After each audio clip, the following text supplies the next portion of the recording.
Assalamualaikum warahmatullahi wabarakatuh. Pemirsa, jumpa lagi bersama saya Re Happy dalam podcast Tamu Tribun.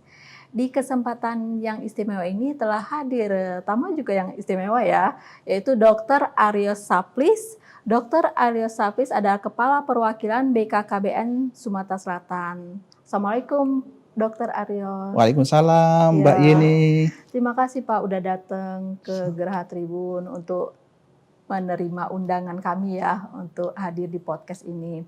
Nah, kita sesuai dengan bidangnya Dr. Aryos nih sebagai Kepala Perwakilan BKKBN Sumsel ya. Tema kita Quick Wins, wujudkan keluarga berkualitas. Nah, tapi Dr. Aryos ini terbilang baru di BKKBN Sumsel ya. Kita mau tahu dulu nih profilnya dari Dr. Aryos.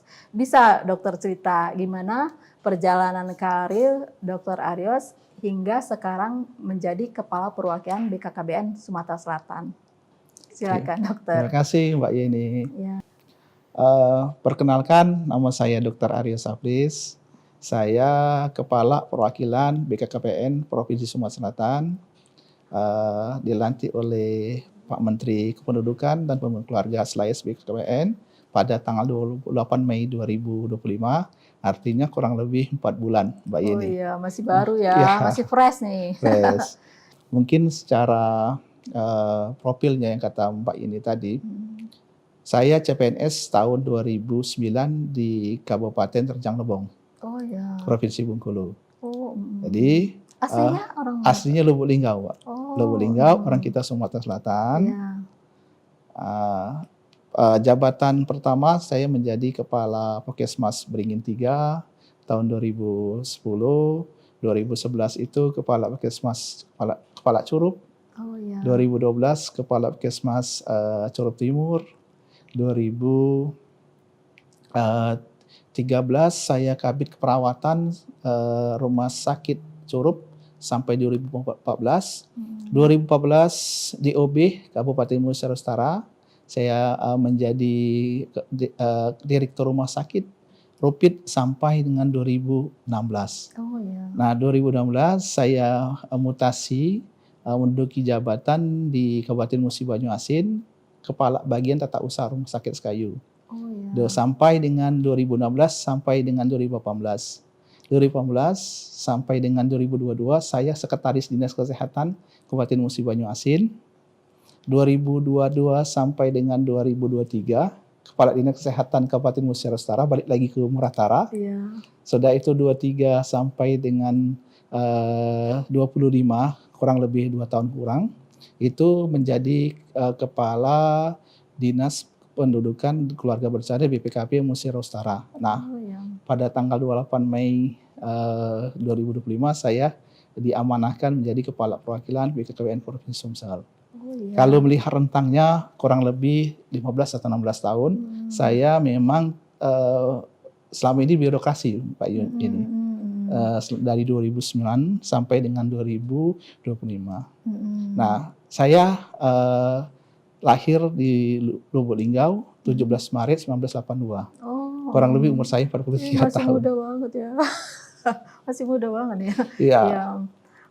Mulus karirnya Dr. Aryos ya, mulai dari Kepala Puskesmas di Bengkulu ya, Rejang Lebong, terus 14 tahun ya, 15 tahun, 16 tahun. Sekarang menjadi Kepala Perwakilan BKKBN Sumatera Selatan. Luar biasa nih.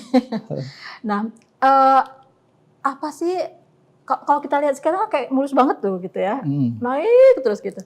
Nah, apa mungkin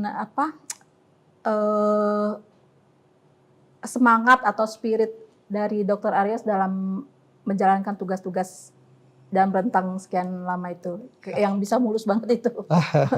Pertama, sebagai ASN, aparatur sipil negara itu, saya memegang 4 hal yang tidak boleh terlepas.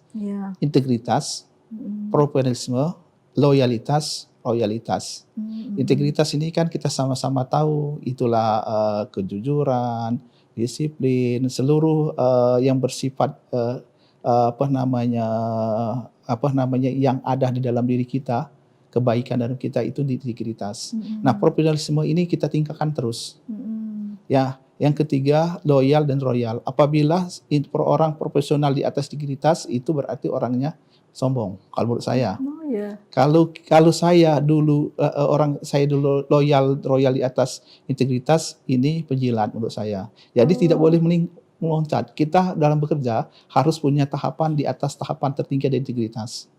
Yang kedua profesionalisme pekerjaan, yang ketiga loyal dan royalitas. Nah, gimana caranya? Pertama, kita profesionalisme integritas kita kuat, teguh, sama dengan integritasnya kalau kita tuh tauhid, iman dan takwa. Yang tidak bisa diinikan lagi. Kalau dalam seorang muslim itu tertinggi. Harus gitu, harus dijalankan gitu ya. Ya. Nah, profesionalisme yang harus dikuatkan dengan cara apa? Merencanakan rencana jangka pendek, jangka menengah, jangka panjang dengan cara meningkatkan kompetensi. Terus kalau loyal dan royalitas ini itu hanya subjektif. Tapi tidak boleh melewati rambu-rambu ini. Nah, kalau dibilang kalau melihat jabatan saya paling setahun, 2 tahun, paling lama 2 tahun, pasti naik paling cepat 1 tahun. Saya berpikir saya tidak mau duduk di satu tempat itu lama karena saya akan zona zaman. Kalau zona zaman, saya merasa tidak ada tantangan. Nah, jadi tantangannya harus keluar dari zona nyaman untuk menerima tantangan baru sehingga ada kematangan dalam berpikir, terus kebijaksanaan dalam berpikir, ketenangan dalam batin. Menurut saya yang lebih, kalau ingin kita bekerja, perbaiki lingkungan kerja dulu. Lingkungan kerja itu ada 2, internal dan eksternal. Apa yang eksternal? Eksternal ini adalah saling bekerja sebagai tim kerja, saling menghargai, saling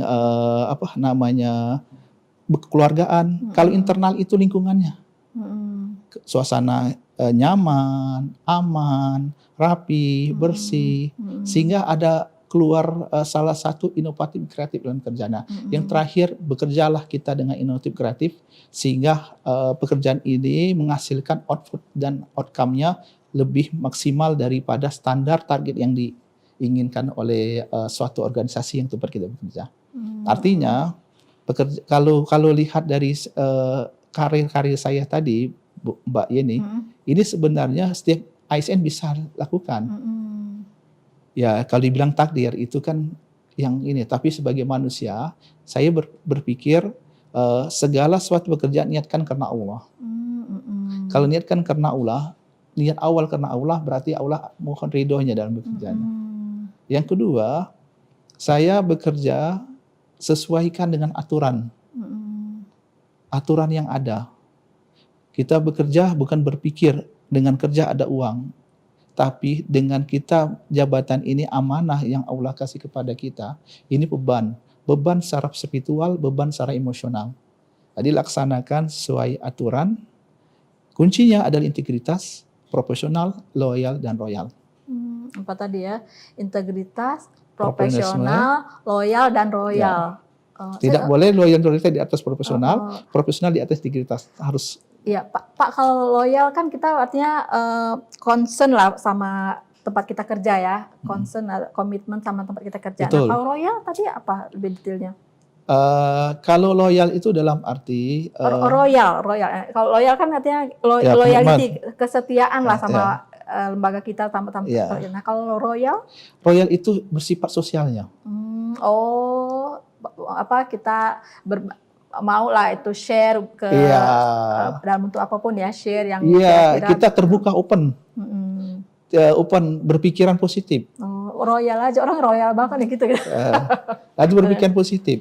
Apapun yang kita terima, kita pekerjaan, pimpinan memberikan pekerjaan, jangan beban dulu. Itu namanya royal kepada pimpinan, kepada bawahan juga. Jadi ada royal itu dalam arti sosial kita ke ini, walaupun bukan tugas kita, tugas dan fungsi kita. Tugas fungsi kita misal di jabatan ini, di luar jabatan itu diberikan beban kerja, itu tetap kita laksanakan maksimal. Nggak hitung-hitungan maksudnya kerjanya itu ya. Jadi biar ya atasan menilai, bawahan support. Jadi ya yang menilai kita itu bukan kita, tapi orang lain. Iya. Menurut saya tidak bisa dengan saya bekerja dengan tim, bukan dengan kelompok. Jadi menurut saya, kalau saya ini dinilai, saya ingin fleksi kaca saya bukan kaca yang ditempel di rumah saya, tapi kaca saya adalah orang lain menilai saya. Kalau saya buruk, saya perbaiki untuk meningkatkan. Kalau saya bagus, saya tingkatkan lagi dan saya tawaduk dalam ini. Jangan kita bangga dengan pujian, karena kita tahu sendiri dengan bangga pujian itu akan mengikis integritas kita, mengikis keinginan kita untuk menjadi pekerjaan sesuai dengan aturan. Lama-lama kita bangga, kesombongan akan muncul. Oleh karena itu, bagi saya pertama, bilang tadi loyal dan royal ini sering disalahartikan, Mbak. Mungkin royal dengan uang, berpikir mindset uang. Kalau saya royal dengan loyal ini saya kuatkan di sosial. Di sosial, uang itu bagi saya adalah sebagai kendaraan saya. Ya kalau Allah kasih, itu rezeki saya. Rezeki kan tak tertukar. Karena kalau rezeki tertukar, berarti kita tidak yakin bahwa sekodo dan kadar dari Allah. Menarik sekali ya. Patut diteladani nih apa prinsip dari Dr. Aryos ini dalam bekerja. Jadi yang penting integritas, profesional, loyal dan royal. Dan royal nggak harus dengan uang, walaupun kadang-kadang uang juga, tapi kita tuh nggak hitung-hitungan dalam bekerja gitu ya, antara lain. Bekerjalah walaupun bukan tusi kita, maksimalkan itu. Itulah amanah pimpinan kasih, bawahan kita support. Luar biasa. Menarik sekali. Nah, kita masuk ke tema ya, Dr. Aryos. Terus ada lagi sebenarnya yang mau saya tanya, Dr. Aryos Saplis. Nah, itu kita balik lagi dikit. Dr. Aryos Saplis. Cerita dong tentang namanya Dr. Aryos Saplis. Kalau menurut saya apalah arti sebuah nama. Oh ya. Tapi nama itu punyai seorang orang tua memberikan nama anaknya pasti ada makna. Kalau maknanya itu mungkin maknanya untuk kebaikan bagi kita. Tapi bagi saya tidak pernah bertanya kepada orang tua saya, nama saya apa, maksud artinya. Alasan saya tidak mau bertanya, takut saya kalau saya bertanya terus artinya terlalu tinggi, kebanggaan dalam diri. Kalau saya menghindarkan arti kebanggaan. Penyakit hati itu kan berasal dari kita. Iya. Karena keinginan kita untuk memiliki di luar daripada aturan dan yang sudah dibuat oleh agama maupun aturan yang lain-lainnya.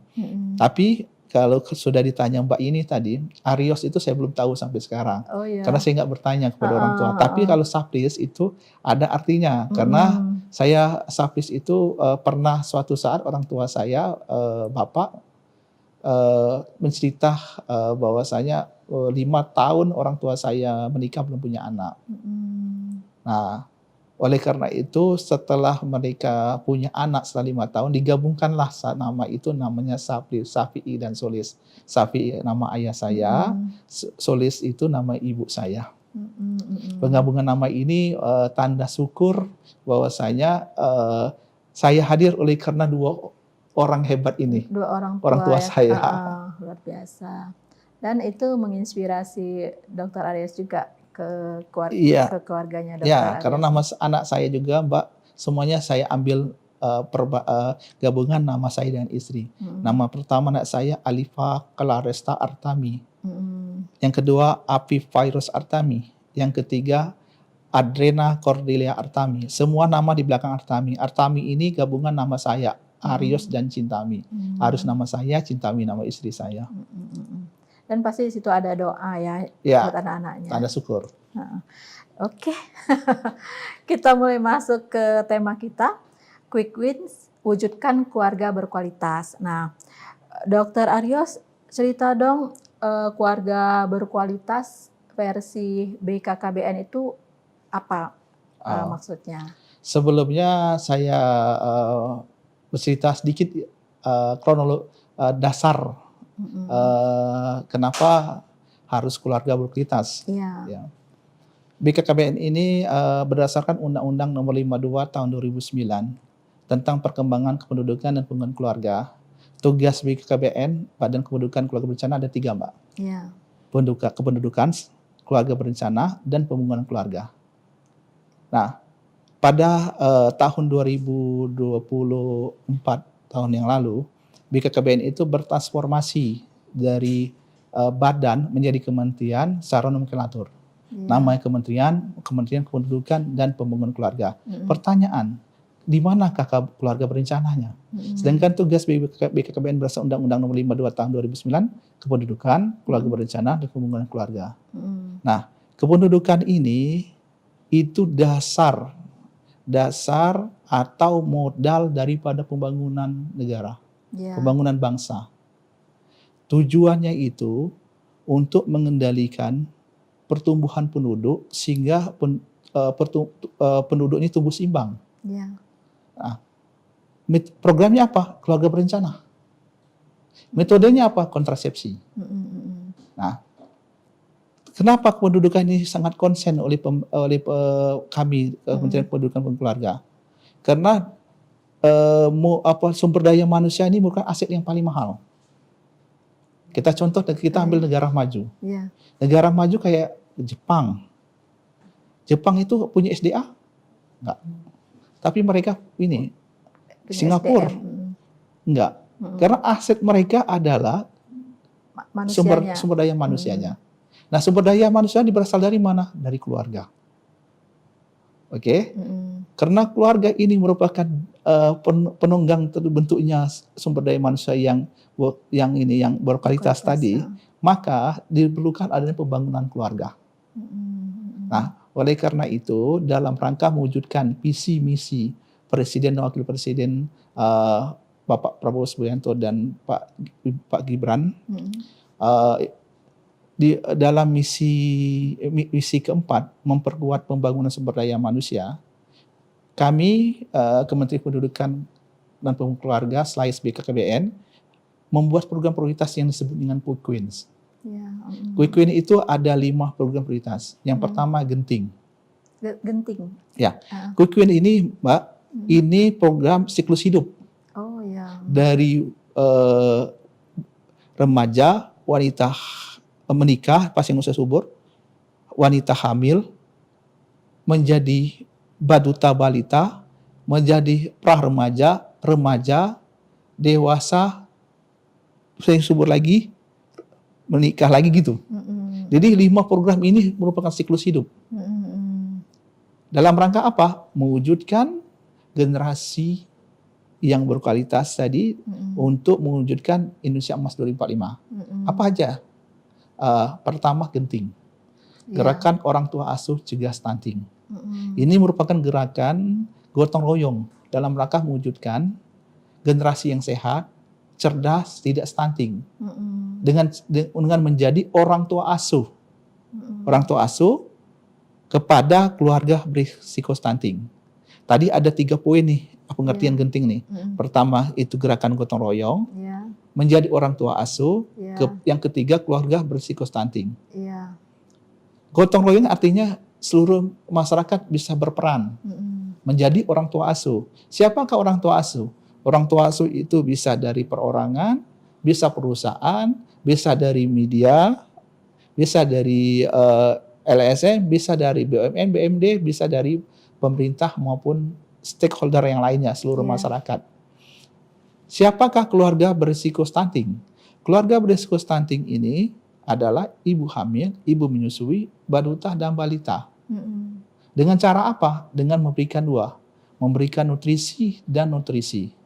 Nah, nutrisi ini apa? Nutrisi ini memberikan, kita nominalkan 15.000 per hari per anak selama 3 bulan. Pak Arios, masih sanggup kami dengan ini? Coba tambah lagi, boleh. 15.000 per hari per anak selama 6 bulan. Ada toke besar juga, toke pengusaha besar. Pak, kami sanggup nih, gimana? Boleh, belikan 15.000 per hari per anak selama 1.000 hari kehidupan atau 2 tahun. Itu. Nah, kalau Pak Arios, kami tidak sanggup nih 15.000 selama 3 bulan satu seorang, gabungan Bu. Bisa 3 orang, gotong royong, 3 orang, misalnya Kalau 15.000 kali sebulan berarti 450.000. 450.000 dibagi 3 orang. Berarti kurang lebih 150 setiap bulan. Kita gimana data keluarga berisiko stunting? Data keluarga berisiko stunting bisa minta di kabupaten kota karena kita ada dinas KB-nya. Dinas Pengendalian Penduduk dan Keluarga Berencana di kabupaten kota tersebar di 17 kabupaten. Nah, kalau di provinsi kita punya database data hanya. Nah, satu orang bisa untuk tiga orang untuk satu anak asuh. Bisa juga tidak sanggup, bisa 6 orang, tidak sanggup 9 orang. Kalau gotong royong seluruh masyarakat, saya yakin keluarga berisiko stunting di Indonesia, terutama khusus di Sumatera Selatan, kita tidak ada stunting baru. Tujuannya jangan sampai muncul stunting baru. Karena stunting ini kita intervensi 3 bulan sampai 6 bulan, dia akan lepas dari stuntingnya sampai umur 5. Kalau umur 5 tahun dia pasti lepas. Nah, yang ditakutkan keluarga yang berisiko stunting menjadi stunting baru. Percuma, karena itu di Indonesia tidak pernah selesai stunting. Oleh karena itu, kementerian kami membuat satu program namanya Genting. Nah, kami menghimbau, mengajak kepada masyarakat untuk menjadi orang tua asuh. Ya, terutama kepada kawan-kawan mitra strategis, baik itu dari kawan-kawan dari Tribun, Sumsel, menjadi orang tua asuh, nanti bisa kolaborasi dengan kami. Kami juga di perwakilan juga menjadi orang tua asuh. Saya juga menjadi orang tua asuh. Saya 2 orang, Bu, 2 orang asuh. Saya 3 orang untuk 1 anak asuh. Ada 5 orang untuk anak asuh. Saya ikut. Habis 3 bulan saya ikut lagi. Habis 3 bulan ikut terus. Jadi terus ini merupakan amal jariah. Nah, satu kita dapat amal jariah. Yang kedua kita mewujudkan dari program pemerintah, visi misi presiden dan wakil presiden kita untuk mewujudkan keluarga yang kita tadi. Yang kedua, GATI, Gerakan Ayah Teladan Indonesia. GATI, Bu. GATI, Mbak. GATI, Gerakan Ayah Teladan Indonesia. Ini merupakan gerakan, kenapa harus ada program GATI? Nah, program GATI ini berdasarkan daripada survei UNESCO tahun 2023, hampir 20,9% anak Indonesia ini yang mendapatkan figur ayah. Artinya 79, anak Indonesia tidak mendapatkan figur ayah. Hanya 20,9. Ini gawat, Mbak. Di Indonesia, itu data di Indonesia? Ya, dari UNESCO. Ini gawat, Mbak. Kalau tidak dilakukan program untuk kenapa? Kalau tumbuh itu kita beri gizi, kembang anak, mental sosialnya. Karena kalau anak kita sudah kasih gizi, tapi pola pikirnya, pola pengasuhannya, tumbuh emosionalnya, spiritualnya, karena tidak ada ayah yang menjadi figurnya atau diasuh oleh ayah, ini anak akan menjadi anak yang tidak bisa berkembang secara kancah internasional. Figur ayah ini sangat penting dalam pengasuhan. Oleh karena itu, kalau lihat ini akan terjadi Indonesia fatherless. Fenomena fatherless. Nah, fenomena fatherless ini harus kita minimalisir gitu. Kalau bisa kita tidak ada lagi lah fenomena fatherless di Indonesia. Oleh karena itu kita program Gerakan Ayah Teladan Indonesia. Yang ketiga ada namanya program Tamasya, Taman Asuh Sayang Anak. Kenapa ada lagi? Kita lihat sekarang kalau berdasarkan dari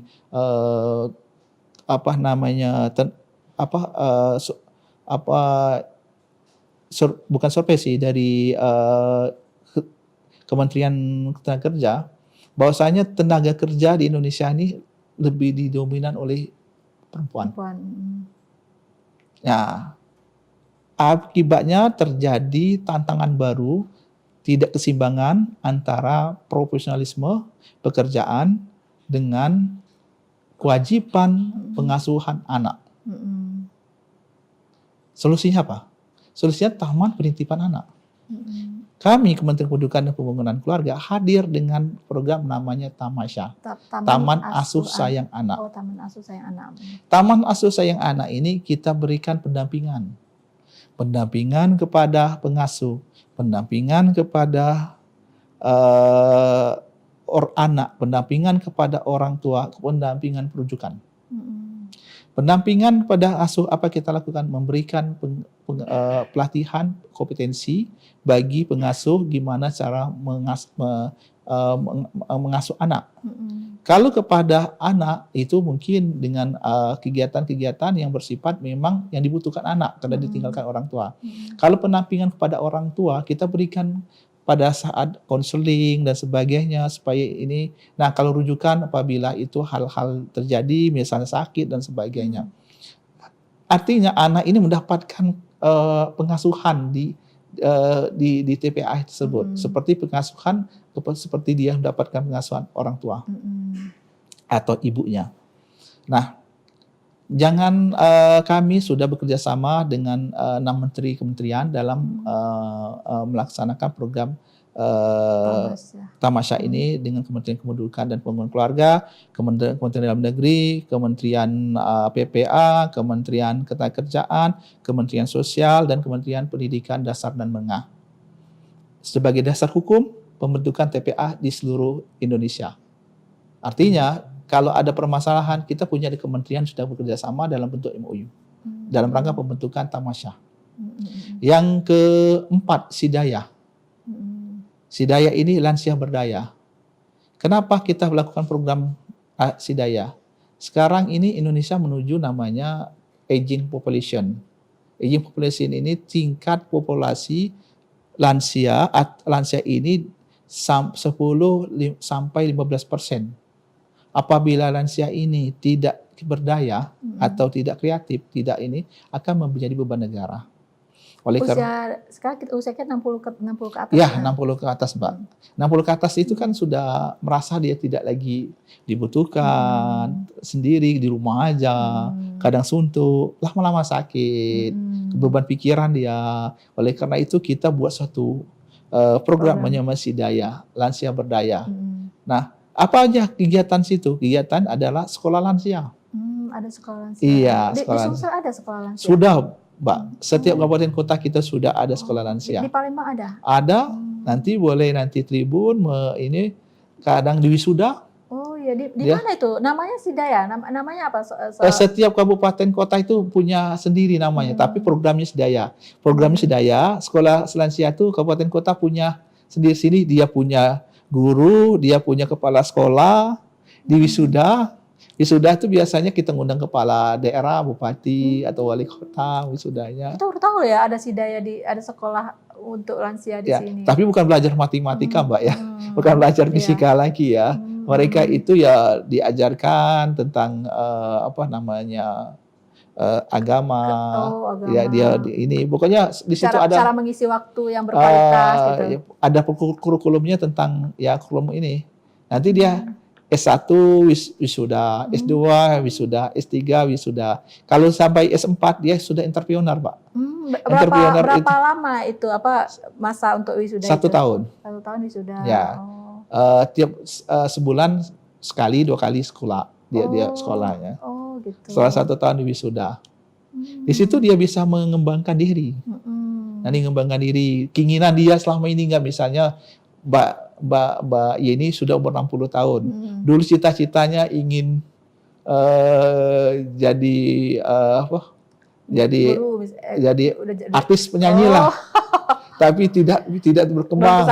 Di situ bisa dia mengembangkannya, bisa dia lebih ke fun barangkali ya. Fun.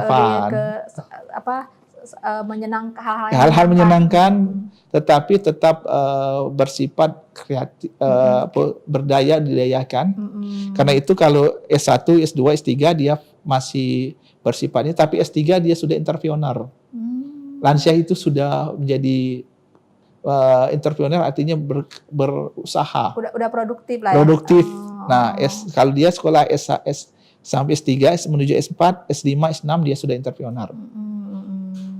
Yang ketiga, kegiatan Sidaya ini adalah pemeriksaan kesehatan pada lansia. Terus pendampingan rujukan kepada lansia. Jadi empat program Sidaya ini perlu. Karena kenapa? Lansia ini jangan dibiarkan di panti jompo. Dia tetap di rumah, tapi tetap dia ini. Ada kemarin tuh pakai saking dia ingin sekolah lansia di Kota Lubuk kemarin berapa minggu yang lalu ya, 2 minggu yang lalu saya wisuda dengan Pak Wali Kota Lubuk Linggau. Lansianya umur 90 tahun. Oh, belum pikun itu, belum pikun. Belum pikun, pakai kursi roda. Wisudanya pakai kursi roda. Luar biasa. Saya sampai salut. Saking dia mau wisuda, kebanggaan dia. Mungkin selama ini nggak pernah wisuda. Wisuda, Mbak. Wisuda seperti pakai toga, diwisudain, dapat raport wisudanya. Jadi benar-benar mereka ini sudah lulus ini. Nanti mereka melanjutkan S2, S3 sampai S6. Iya, iya. Nah, 4 program ini yang kelima adalah Super APS atau IE. Ini suatu program aplikasi. Dalam satu aplikasi kita bisa melihat semua program Bangga Kencana dan Quick Wins tadi. Nah, inilah kenapa disebut keluarga berkualitas. Artinya kita mewujudkan keluarga yang bisa tumbuhnya sehat, kembangnya pintar, produktif, sampai lansia pun bisa diperdayakan. Artinya siklus hidup inilah yang namanya keluarga berkualitas. Jangan kita melihat keluarga berkualitas itu sebatas usia produktif. Tapi dari wanita hamil menjadi anak sampai lansia, kita perdayakan semua dalam satu program namanya Queen. Itu yang saya bilang tadi, namanya keluarga berkualitas. Artinya makro bukan mikro. Iya. Dan itu siklus hidup ya. Ya, supaya masyarakat kita ini benar-benar menjadi masyarakat yang happy, yang bahagia. Kebahagiaan itu yang paling mahal. Ya, kebahagiaan ekonomi itu kan hanya sebatas ini aja, dengan apa adanya kalau bahagia. Jadi menciptakan keluarga yang bahagia. Kalau menciptakan keluarga harmonis, sebatas harmonis. Tapi kalau keluarga itu kan terdiri bapak, ibu, anak, kakek, nenek, semuanya kan diperdayakan. Semuanya mempunyai ini, karena itu programnya ada semua. Dari program Genting, Gati, Tamasya, Sidaya sama Super APS. Super APS itu untuk generasi apa? Milenial kita, Gen Z apa? Super apps itu apa? Super apps. Jadi super app itu nanti karena sekarang harus melek teknologi, kita buat. Ya untuk kenapa? Yang ini untuk yang produktif. Iya. Apa aja tadi super apps tadi ininya? Itu seluruh nanti dalam pengembangan, Mbak. Ini suatu aplikasi artificial intelektual itu semua program Bangga Kencana, program Kementerian Kependudukan Keluarga ada semua di situ. Bisa diakses, bisa dicari, bisa diinikan. Jadi semuanya bisa menjadi pintar dengan satu aplikasi. Dan itu masih udah bisa akses sekarang? Dalam pengembangan. Oh, dalam pengembangan. Jadi semuanya, Mbak ini mau data apa sudah ada di situ. Tinggal ambil aja. Iya, iya. Asal data itu data secara umum ya. Iya. Ya, seluruh ada. Mbak ini ingin tahu program Queen apa, program terbaru apa, gimana cara pengasuhan anak, gimana cara memberi makan gizi yang anak, gimana caranya untuk membuat makanan bergizi, ada semua di situ. Menarik sekali ya. Kita tunggu nih super apps ini. Nanti kalau udah bisa diakses ya. Ya. Jadi itu 5 Quick Wins itu 5 program prioritas. 5 program prioritas dalam rangka mewujudkan keluarga berkualitas. Itu bagian dari Quick Wins ya? Atau itu Quick Wins itu? Quick Wins itu tadi bilang keluarga berkualitas itu kan seluruhnya dari anak sampai ke ini kita buat keluarga berkualitas. Kalau anak tumbuh kembangnya, karena itu beri makan bergizi dengan apa Genting, gerakan orang tua asuh cegah stunting. Karena sosok ayah ini sangat penting dalam pengasuhan anak. Selama ini pengasuhan kan ibu sendiri. Nah, ibu juga banyak bekerja. Karena itu anak dititipkan di panti TPA, tempat penitipan anak. Kita ada program yang Tamasya. Dan kita punya di dalam keluarga tuh ada orang lansia. Kita punya program Sidaya. Itulah kan keluarga berkualitas ini. Iya. Mewujudkan keluarga berkualitas. Iya. Itu pengertian keluarga kita secara makro Kementerian Pendidikan dan Keluarga selain BKKBN. Iya. Dokter Aryos, tadi kan udah dirinci semua genting, udah dirinci apa saja langkah-langkahnya. Terus, nah, kalau tamasya sudah dirinci apa aja yang dilakukan supaya anak-anak tuh tetap dapat pengasuhan yang maksimal ketika ibunya bekerja. Nah, untuk Gati itu kan gerakan ayah teladan. Apa yang dilakukan supaya kurangnya sentuhan dari ayah itu untuk berapa persen anak-anak itu bisa dimaksimalkan gitu. Ya. Gati ini kan gerakan ayah teladan Indonesia. Artinya gerakan suatu memberikan edukasi. Supaya ayah tuh lebih peduli pada perkembangan anak gitu ya. Ayah itu bukan hanya untuk mencari rezeki, mencari nafkah. Tapi ayah itu sosok yang menjadi, kalau kata orang tuh, ayah itu panutan. Gitu ya? Anak perempuan kepada ayah cinta pertama. Anak perempuan kepada ayah cinta pertama. Yeah. Kalau laki-laki itu sosok menjadi kebanggaan dia karena ayahnya. Nah, sosok inilah menjadi biasa model anak. Biasanya mencontohi ayahnya. Yeah. Jadi tugas kita gimana memberikan edukasi kepada para ayah supaya lebih peduli pada tumbuh kembang anaknya. Tumbuh kembang anak, terutama kembang anaknya. Kalau tumbuh kan kita termasuk pemberian gizi dan sebagainya kan. Tumbuh kita anggap tumbuh kembang anak supaya menjadi anak yang berkualitas. Nah, edukasi kita ini ada edukasinya itu pertama kita lakukan ada konsorsium komunitas ayah teladan Indonesia. Kita bentuk komunitas, Bu, Mbak. Udah ada itu? Sudah. Setiap kita komunitas. Supaya komunitas, karena ini kalau ada komunitas, jadi ayah itu bisa mendapatkan gimana tentang pengasuhan. Karena sosok-sosok ayah ini beda-beda nih komunitas. Dia ada sebagai ini, pekerjaannya sebagai itu. Dia sebagai seorang abdi negara, ada sebagai pengusaha, ada sebagai petani sukses. Jadi kalau sudah ada komunitas, jadi mereka mendapatkan satu gambaran pengasuhan anak beda-beda untuk menjadi gimana mengatur anaknya sesuai dengan karakter anaknya. Efektif itu Gati itu Pak ya? Maksudnya efektif, Mbak. Efektif, ya. Yang kedua kita ada dekat. Dekat itu desa kelurahan ayah teladan Indonesia.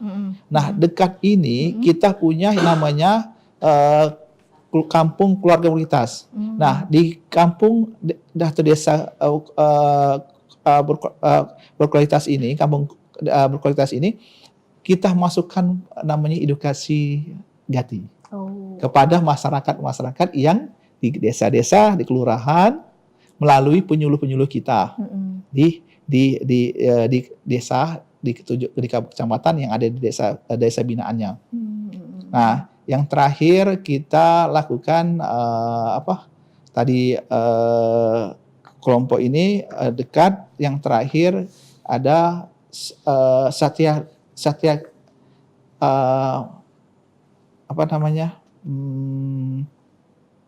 lupa satu lagi nih. Tapi semuanya program-program ini langsung ke ayah. Jadi ke ayah. Supaya bisa menjalankan perannya supaya perkembangan anaknya menjadi lebih baik lah ya. Ya, tumbuh kembang anaknya lebih baik. Oke, menarik sekali tuh program-program dari BKKBN untuk mewujudkan keluarga berkualitas ini ya.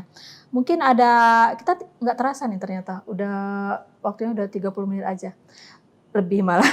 Mungkin ada pesan khusus dari Dr. Aryos ke masyarakat supaya program dari BKKBN ini untuk mewujudkan keluarga berkualitas ini bisa berhasil gitu. Saya mengajak kepada seluruh elemen masyarakat. Elemen masyarakat ini mitra. Masyarakat kita nih arti masyarakat kan luas, tapi kita ada mitra. Karena program Bangga Kencana dan Quick Win ini tidak berhasil apabila tidak ada solidaritas, integritas, kerjasama yang antara kita dengan mitra. Oleh karena itu kami mengajak mitra bersama-sama. Mitra di sini siapa? Bisa seluruhnya, bisa dari Masyarakat. pemerintah ini kan ada pemerintah daerah, ada kabupaten kota, stakeholder lah.